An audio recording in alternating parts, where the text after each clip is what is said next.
Bible సెలవిస్తుంది, మనస్సు అడి ఆశలు కలిగి తిరుగులాడుట కంటే కళ్ళ ముందు ఉన్న దానిని అనుభవించుట మేలో.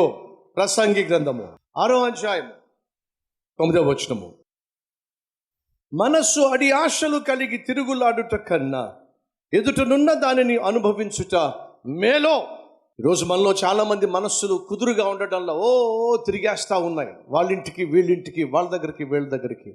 వాళ్ళకున్నది నాకు కావాలి. వద్దండి, నీకున్నది చాలు.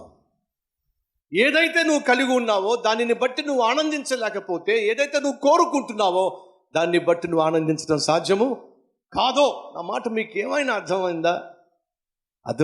ఈరోజు నువ్వు ఏమి కలిగి ఉన్నావో దానిని బట్టి నువ్వు సంతృప్తిగా జీవించకపోతే, నువ్వేమైతే కోరుకుంటున్నావో అది నువ్వు పొందుకున్నా సరే నీకు తృప్తి ఉండే ఛాన్స్ ఉండదు. ఎందుకని? తృప్తి అనేది దేవుడిచ్చేటటువంటి మహా గొప్ప భాగ్యం. అది లేని వాడికి ఏమున్నా సరే అఘోరిస్తూనే ఉంటాడు, ఏడుస్తూనే ఉంటాడు. ఈరోజు అడుగుతున్న మనలో ఎంతమందికి తృప్తి ఉంది? తృప్తి కలిగిన జీవితం ఉంది. మాకిది చాలు, ఉన్నది చాలు అని చెప్పి ఉన్నదాన్ని బట్టి తృప్తి కలిగి జీవించేటటువంటి వాళ్ళు మన మధ్యలో ఎంతమంది ఉన్నారు? బైబిల్లో ఇశ్రాయేలీయులు బహుగా ఆశించారు. రండి చదివిస్తారు. 106వ కీర్తన 14వ వచనం 15వ వచనం. అరణ్యములో వారు బహుగా ఆశించిరే. ఈరోజు మనలో కొంతమంది బహుగా ఆశిస్తున్నారో. నీ స్థితిని మర్చిపోయి, నీ గతిని మర్చిపోయి, నీ జీతాన్ని మర్చిపోయి, నీ కుటుంబ వ్యవస్థను మర్చిపోయి, నీ బాధ్యతలను మర్చిపోయి, వాళ్ళను చూసి వీళ్ళను చూసి గొంతెమ్మ కోరికలతో బహుగా నువ్వు ఆశిస్తున్నావు. వెనకటి కట పులిని చూసి నక్క వాతలు పెట్టుకుందట. ఏం మిగులుతుందో చెప్పండి? వాతలే మిగిలిపోతాయి. నీ స్థితి ఏమిటో మర్చిపోయి, నీ గతి ఏమిటో మర్చిపోయి, నీకు వచ్చేటటువంటి జీతం ఏమిటో మర్చిపోయి, నువ్వు పుట్టినటువంటి ఇల్లు ఏమిటో మర్చిపోయి, వాళ్ళను చూసి వీళ్ళను చూసి వాళ్ళతో వీళ్ళతో పోల్చుకొని, భర్తతో గొడవపడి, భార్యతో గొడవపడి ఏమి సాధిస్తావు? అది కావాలి, ఇది కావాలి, అది కొను, ఇది కొను, అలా ఉండాలి మనం, ఇలా ఉండాలి మనం అని చెప్పి నీ స్థితిగతులను మర్చిపోయి, ఒకవేళ అధికంగా ఆశించినట్లయితే నీ జీవితంలో మిగిలేది ఆయాసం మాత్రమే, ఆవేశం మాత్రమే, సంతోషం లేనటువంటి దౌర్భాగ్య స్థితి మాత్రమే. మర్చిపోవద్దు, అరణ్యములో వారు బహుగా ఆశించిరి. ఇంకేం చేశారట? ఎడారిలో దేవుణ్ణి శోధించిరి. ఏమీ లేని చోట మన్నాతో పోషిస్తుంటే, ఏమీ లేని చోట బండల్లోంచి నీళ్లు తీసుకొచ్చి వారికి దాహం తీరుస్తూ ఉంటే, ఏమీ లేని చోట అగ్నిస్తంభముగా ఆయన ఉంటే, అగ్నిస్తంభముగా వారికి వెలుగునిచ్చాడు, మేఘస్తంభముగా వారికి నీడనిచ్చాడు. అరణ్యంలో వారిని నడిపిస్తూ ఉంటే వారికి ఏం జ్ఞాపకం వచ్చినాయి? బీరకాయలు జ్ఞాపకం వచ్చినాయట, కీరకాయలు జ్ఞాపకం వచ్చినాయట, మాంసం జ్ఞాపకం వచ్చిందట.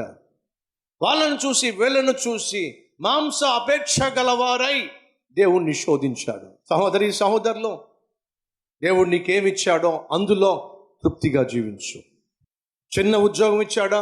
ఆ చిన్న ఉద్యోగంలో వచ్చే జీతం ఎంత? ఆ జీతంలో తృప్తిగా జీవించడం మొదలుపెట్టు. సైనికులారా, నీకొచ్చే జీతములో తృప్తి కలిగి బ్రతకండి. అలా కాకుండా అడియాసలు కలిగి నీ మనస్సు, నీ కాళ్ళు కుదురుగా ఉండకుండా తిరుగులాడుతూ ఉన్నట్లయితే దేవుడు చెప్తున్న మాట వినో. అరణ్యములో వారు బహుగా ఆశించారో, ఎడారిలో దేవుణ్ణి వాళ్ళు శోధించారో, వారు కోరుకొనినది ఆయన వారికి ఇచ్చేశాడో. మాంసం కావాలా? మాంసం కావాలి.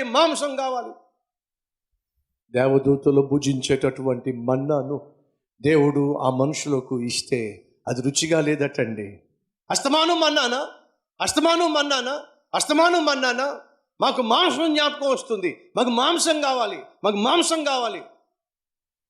వీళ్ళు ఒకప్పుడు ఐగుప్తులో బానిసలుగా జీవిస్తున్నప్పుడు పచ్చడి మెతుకులు తిన్నారు. వీళ్ళు ఒక పూట తినడం, ఒక పూట పస్తుండడం, దిక్కు దశ లేకుండా జీవించారు. వీళ్ళు 2 పూట్ల భోంచేయలేనటువంటి దౌర్భాగ్య స్థితిలో, దీన స్థితిలో, హీన స్థితిలో, బానిసత్వంలో అల్లాడిపోతూ ఏడిస్తే దేవుడు కనికరించి వారిని విడిపించడానికి మోషేను పంపించి అరణ్యంలో వారిని దేవదూతలు భుజించేటటువంటి మన్నాతో వారిని పోషిస్తూ ఉంటే వాళ్ళు ఏం చేశారో తెలుసా? నాకు మాంసం కావాలి. అస్తమానం ఎవడు తింటాడు ఈ మన్నా? మాంసం కావాలి, మాంసం కావాలి. మాకు ఆ రోజులు జ్ఞాపకం వస్తున్నాయి. ఐగుప్తులో ఉన్న రోజులు జ్ఞాపకం వస్తున్నాయి. అప్పుడు మేము కడుపు నిండా భోంచేసేవాళ్ళం, కడుపు నిండా భోంచేసేవాళ్ళం, కడుపు నిండా భోంచేసేవాళ్ళం. నిజంగా వీళ్ళు కడుపు నిండా భోంచేసేవాళ్ళండి, భోంచేసేవాళ్ళ. అమ్మ సహోదరులు, మీ అన్నయ్యగా మీ సోదరునిగా ఒక మాట అంటానేమనుకోకండి.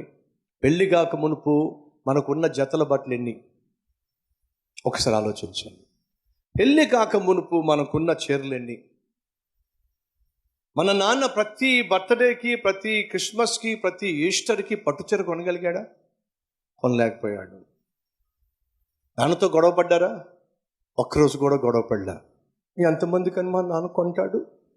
ఎస్. నీకు స్కూటీ కొని పెట్టగలిగాడా? అందరి విషయం కాదు, కొందరి విషయం. మీ నాన్న నీ కోసం ఇల్లు కొనగలిగాడా? కారు కొనగలిగాడా? ఒకసారి ఆలోచించు. పెళ్ళి కాక మునుపు మా నాన్న ఎక్కడి నుంచి తీసుకొస్తాడు? ఎలా తీసుకొస్తాడు? రెక్కలు ముక్కలు చేసుకునేవాడు. నాకు కారు ఎలా కొనిపెడతాడు? నాకు ఇల్లు ఎలా కొనిపెడతాడు? నాకు పట్టుచీర ఎలా కొనిపెడతాడు? నాకు బంగారం ఎలా కొనిపెడతాడు అని చెప్పి ఎంతో సర్దుకుపోయావు కదా, అంత మంచిదనేవి కదా. పెళ్ళైన తర్వాత ఎందుకని సర్దుకుపోలేకపోతున్నావు? ఒకసారి ఆలోచించు. పెళ్ళికి ముందు అన్నిట్లో సర్దుకుపోయావు కదా, మరి పెళ్ళైన తర్వాత భర్త జీతాన్ని అర్థం చేసుకొని, భర్తకు వచ్చే జీతాన్ని తెలుసుకొని, నా భర్త ఎక్కడి నుంచి తీసుకొస్తాడు? రెక్కలు మొక్కలు చేసుకొని పోషిస్తున్నాడు. 3 పిల్లల్ని చదివించాలి, వాళ్ళకి స్కూల్ ఫీజులు కట్టాలి. ఒకప్పుడు నాన్నని అర్థం చేసుకున్నావే, మరి ఈరోజు నీ భర్త కూడా 3 బిడ్డలకు నాన్నే కదా, ఎక్కడి నుంచి తీసుకొస్తాడు? సహోదరి సహోదరులు, అర్థం చేసుకుందాం. బతికున్నావా? చనిపోయిన వారిని చూసి కృతజ్ఞత కలిగి జీవించు. ఆరోగ్యంగా ఉన్నావా? అంబులెన్స్లో వెళుతున్న వారిని చూసి కృతజ్ఞత కలిగి జీవించు. కడుపు నిండా భోజనం చేస్తున్నావా? కడుపు నిండా భోజనం చేయడానికి నోచుకోని వారిని చూసి కృతజ్ఞత కలిగి జీవించు. చక్కని బట్టలు వేసుకుంటున్నావా? సరిగా బట్టలు లేని వారిని చూసి కృతజ్ఞత కలిగి జీవించు. ప్రశాంతంగా పడుకుంటున్నావా? నిద్ర పట్టక అల్లాడిపోతున్న వారిని చూసి కృతజ్ఞత కలిగి జీవించు. తృప్తి కలిగిన జీవితం గొప్ప భాగ్యం. ప్రార్థన.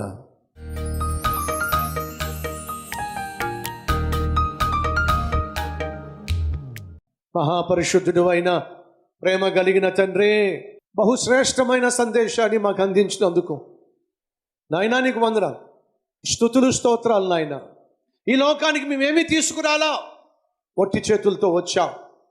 ఈ లోకం నుండి వట్టి చేతులతోనే ఒకరోజు నాయన నీ రాజ్యానికి వచ్చేస్తాం. ఈ భూమి మీద మేము ఏమి సంపాదించినా అంతా వదిలేయాల్సిందే, ఏది మాతో రాదు. ఈ వాస్తవాన్ని గుర్తించి, ఈ వాస్తవాన్ని గ్రహించి నాయన వాడిని చూసి, వీళ్ళను చూసి, వాళ్ళను చూసి అనవసరంగా నాయన వాళ్ళను చూసి ఆరాటపడిపోయి, ఆవేశపడిపోయి, ఆరోగ్యాన్ని చెడగొట్టేసుకొని, అవినీతికి లోనైపోయి, అవి ఇవి పోగేసుకొని, ఆస్తిపాస్తులు సంపాదించి, రోగాన్ని కొని తెచ్చుకొని గుట్టుక్కుమంటే సంపాదించింది ఏం చేసుకుంటాం? పట్టుకెళ్ళగలమా? తీసుకురాగలమా? తీసుకురాలేం కదా నాయన. కాబట్టే కలిగి ఉన్న దానిలో తృప్తిని మాకు దయచేయ్యా. ఉన్న దాంట్లోనే తృప్తిగా బ్రతికే జీవితం మాకు ఇవ్వమని యేసు నామం పేరట వేడుకుంటున్నాం తండ్రి. ఆమేన్.